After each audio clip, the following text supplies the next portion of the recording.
over the Muslim world, we clearly have a problem with the kind of people that we have, or the material of the Muslims that we have nowadays.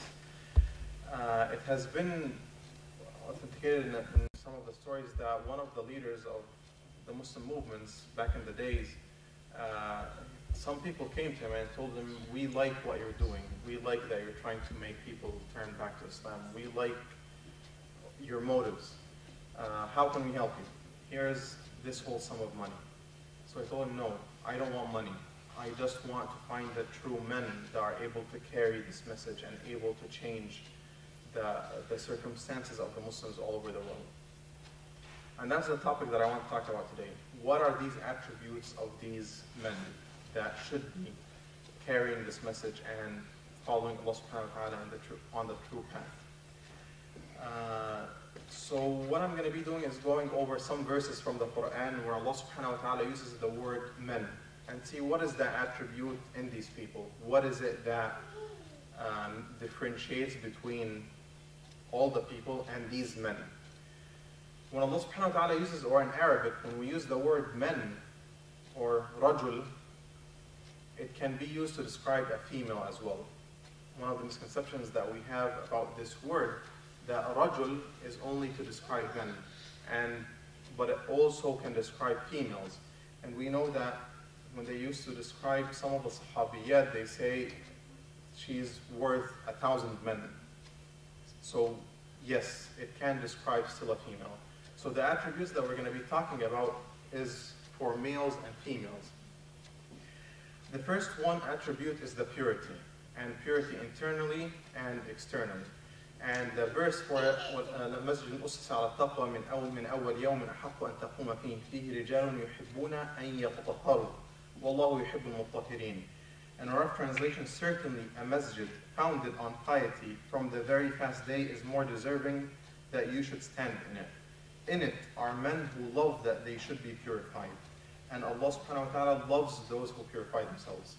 So this is the first attribute, that we have to be internally try to purify our hearts. And as it has been mentioned in many khutbahs, that purifying the heart, it's an extensive process. It's a lifelong process, that every time when you feel that your heart, you're hating someone for no reason, or you're not loving to worship Allah subhanahu wa ta'ala, the many diseases of the heart.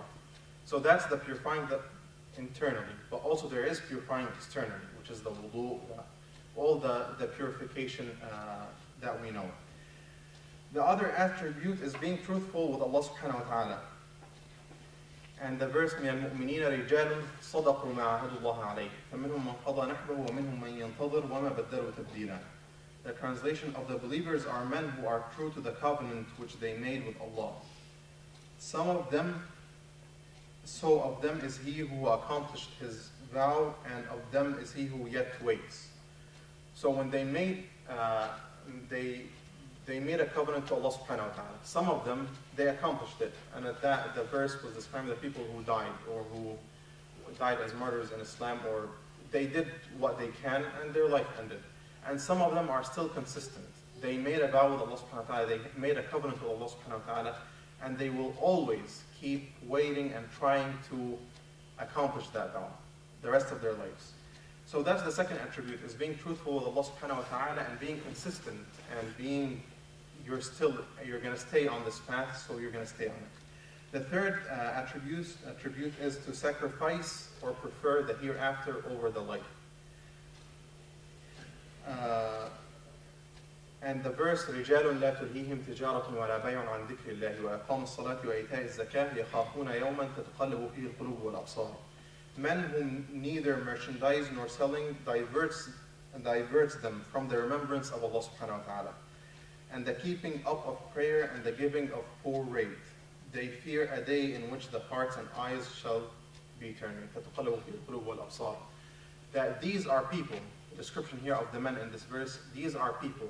Yes, they're living their lives, they have their jobs, they have their families, they have their businesses, they have etc., etc. They have all these lively things.